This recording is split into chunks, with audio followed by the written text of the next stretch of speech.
Ito ma'am, pinapaklas ko naman para makita natin no, Yung diferensya. yung mga problema. So, palasin muna natin. Yan o, malangis ito ma'am, Ang langis. diferensya, Yan, langis ito yan o. Langis. So, ang cause ng langis yan dahil nandito yan. Nandito yung nakita kong butas ma'am. Ito. Mamaya ina-nitrogen natin, i-check natin. Para sigurado tayo.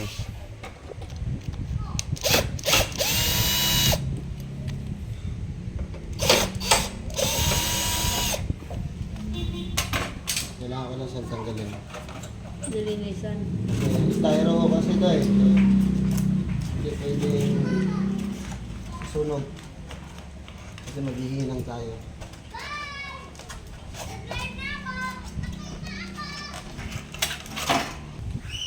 Tapos, siyempre dahil ano na po yan, malamang marumi na rin yung system. So kailangan natin eh, i-reprocess natin siya para bumalik siya sa dati. Tanggalin lang natin to. Ito, i-test natin. So, bago tayo magbaklas,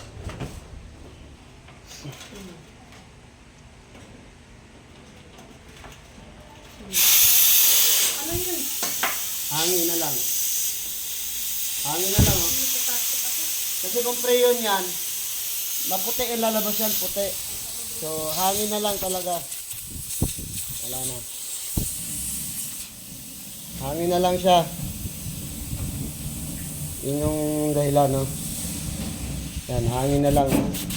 Kasi kung preyon yan, kulay puti yan, ano, dapat uusok siya ng puti. So, kalasin muna natin para, ano, linisin natin system.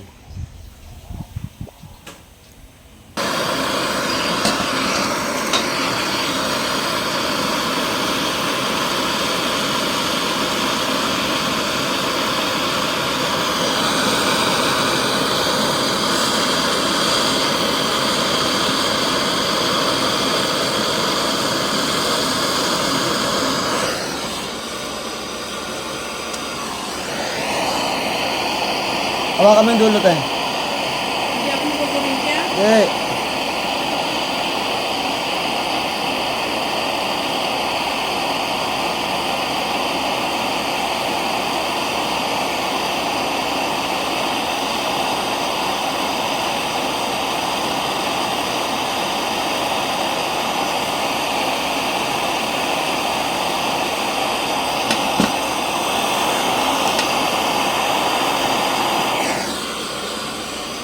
Grabe nga ano ba?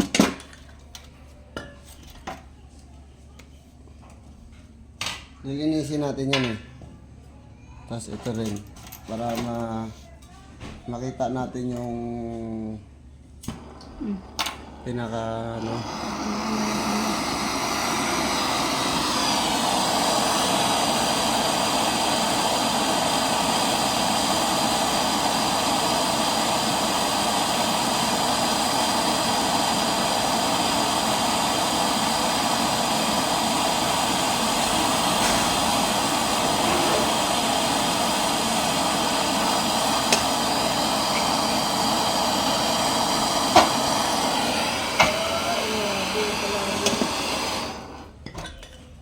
Nandito yung butas niya, no? Iba ang kulay. Alam mo bakit nagkaroon ng leak? Kasi ang sunog ng ano nung sobrang init na lumalabas dito sa compressor. As over lang, no? So hindi sapat tong condenser niya para sa laki ng compressor. Kaya yung nagkakaproblema. So para sa akin, kaya nagkaroon to ng ganitong leak base sa experience ko. Oversize lang yung ano, compressor. So, sa mga ano dyan, manufacturing, no? So, mamatch lang sana yung compressor, liitan nyo ng konti. Kasi, nasusunog yung ano, yung copper. Nag-iiba ang kulay. O, iba ang kulay, oh. Nasusunog siya. Masyado siyang mainit, no? Ang labas dito masyado mainit. So, nawawala na yung pagiging kulay ng copper niya dahil sa sobrang init ng lumalabas. So, yun lang sana, no, sa mga manufacturing, no? Ibabase nyo sana sa laki ng compressor. Almost 3/4 na to, eh, no? So, yes, prepare muna natin to. Ibig sabihin, ang manufacture ang tag-iya. Lagyan muna natin siya ng 141B. tignan natin kung kasi malangis yan.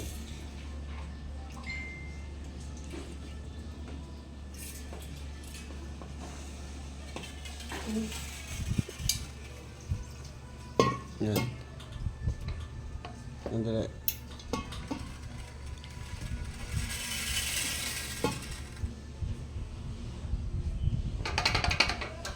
Ayan o, malangis. Ayan. Tapon mo to doon sa may ano, huwag sa halaman ha. Langis to? Oo. Oo nga. Tapon mo na doon. Langis yan. Kasi dito yan, may butas oh.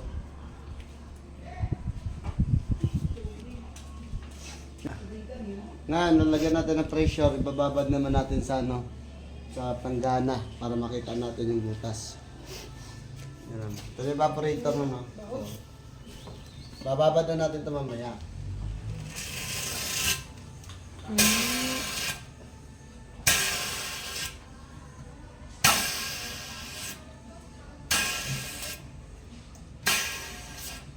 So, sky starring oh. Oh, taron ulit. So, tanggalan natin. No, ano. yan. Ba't malamig yung ano niya? Oh, pre-yun din naman to. Kaso, ano lang panlinis. Yan. Sarado na ulit natin to, tapos lagyan natin siya ng pressure. Tapos, para makita natin kung saan nanggagaling talaga yung leak.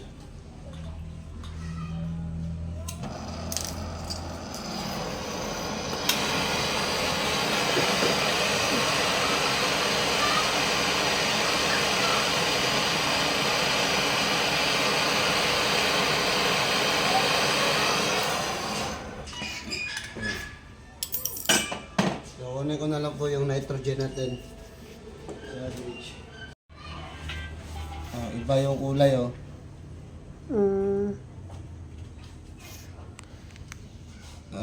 Yan po yung ano. Dalawa sila may butas oh. Tanggalin natin yung nagula. Yan po oh. Yan po yung butas. Ito rin yung isa. Yan sa gilid. Ito pa, sige. Ito yung isa, ito. Kasi ito. Tatlo. Yan po yung butas. Sa factory defect ko. Kasi manipis na ho itong ganito eh. So, hinangin lang ho natin. Welding.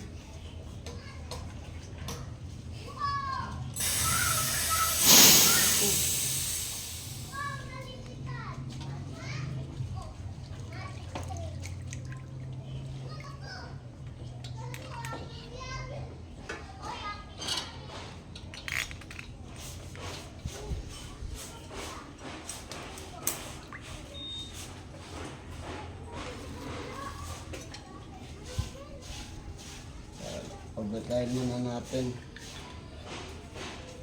Silverad.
Sasaksak ulit ako.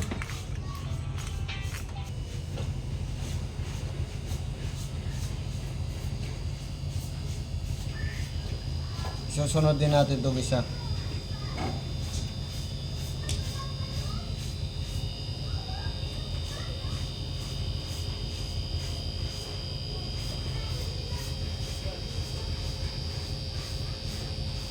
Oh, wala na.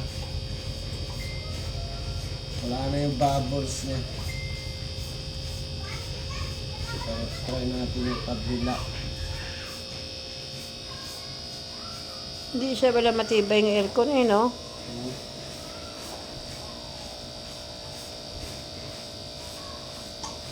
Wala sa kabila.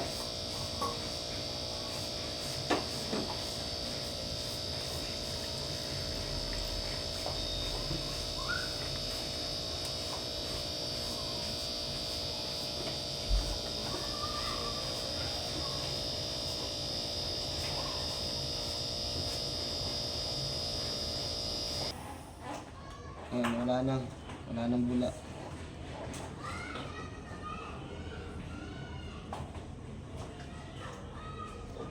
Wala na talaga siya. So, sabunan natin.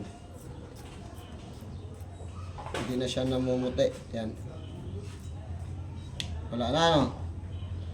Hindi na siya namumuti. Pag dito lalagay mo, wala na.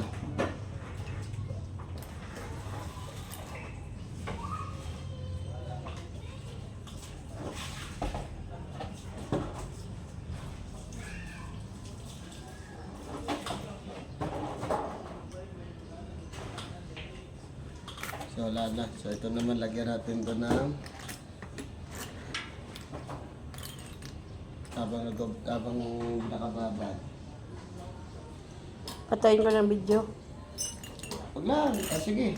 Cut mo na yan. Ano yan? Oxygen? Magsalita ka na. Ito? Mm. Preyon na to, preyon. Tatarga tayo ng preyon. Tapos, okay na yan. Oo. Gagana na. Hanggang ngayon.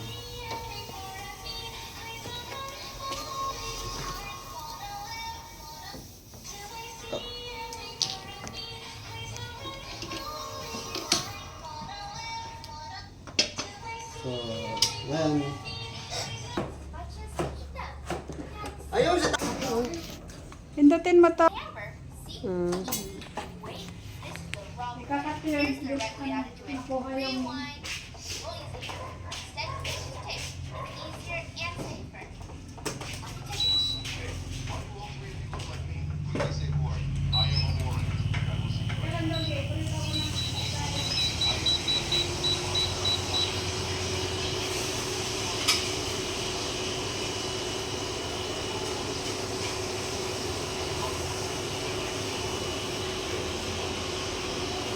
Malamig na. Oh, malamig na kaya naghangin ng ano, babaw.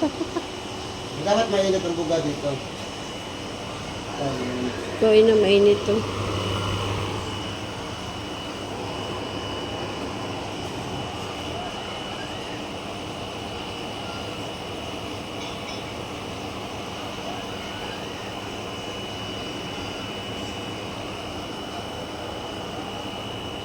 Mainit ang buga dyan. Malamig na yan dito.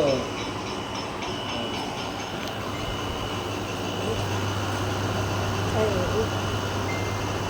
Oo, malamig na gano'n. Malamig na.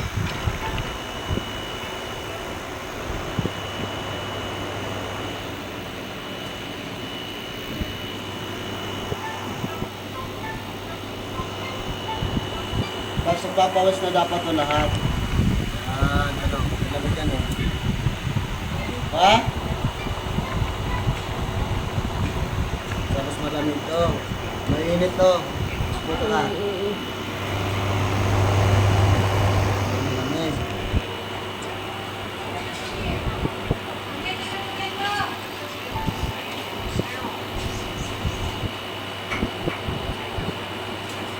Okay na to.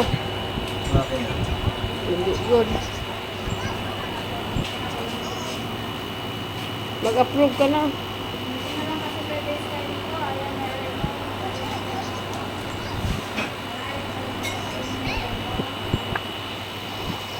Yun, nakarating na rin dito guys. Nakarating na rin dito yung lamig. Nag-ice na yan. Okay na. Patayo lang yung ano mo. Pangit ka mag-camera eh. Patayo lang. Ah, So, ayos na. Natanggalan natin Okay. yung leak. nainaw na natin, na vacuum, na refrigerant na natin.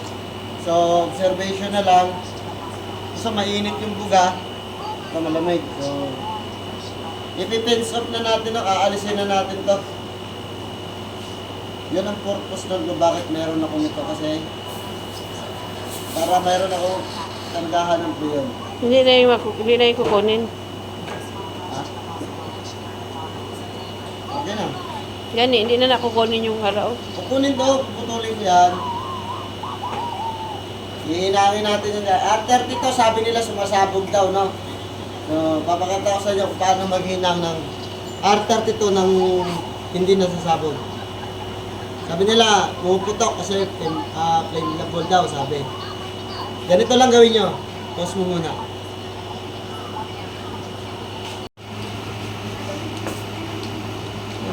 Kailangan na natin siyang Salita na. pisilin para umipit, no? Para walang ano. Para walang ang function. Para hindi malakas yung ano. Kasi matakas ang pressure nito eh. Mm-mm. So kailangan nyo may hero kayo pencil. Yan. Yan pa natin. Na. Nautod na. Tapos, putulin natin dito.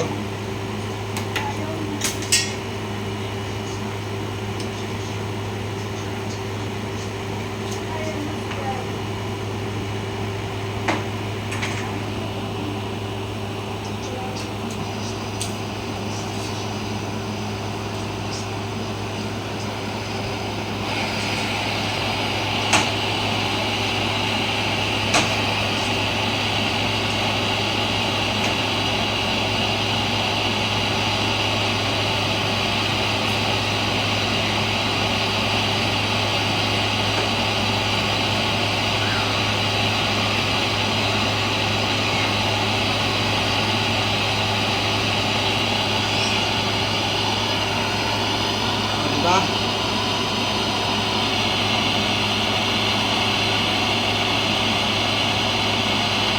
Ganun lang simple.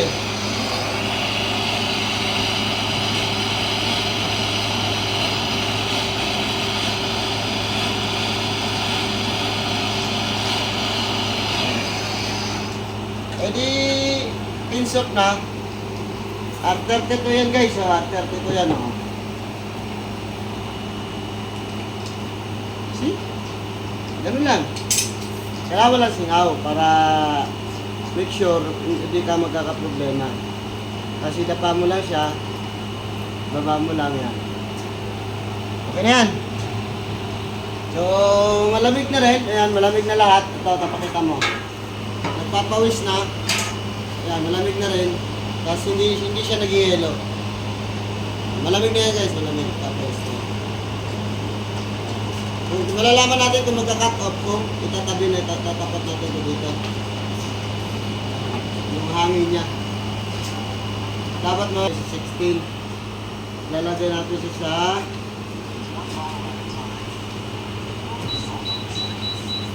yeah, 22. Dito lang natin ilagay.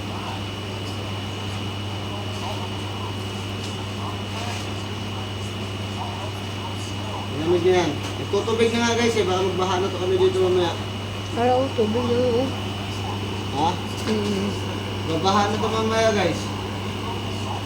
Tubig. Lalaman mo malamig kasi nakakarating dito. Mm-hmm. Yan. Okay na yan, okay na yan. Tapos mo na.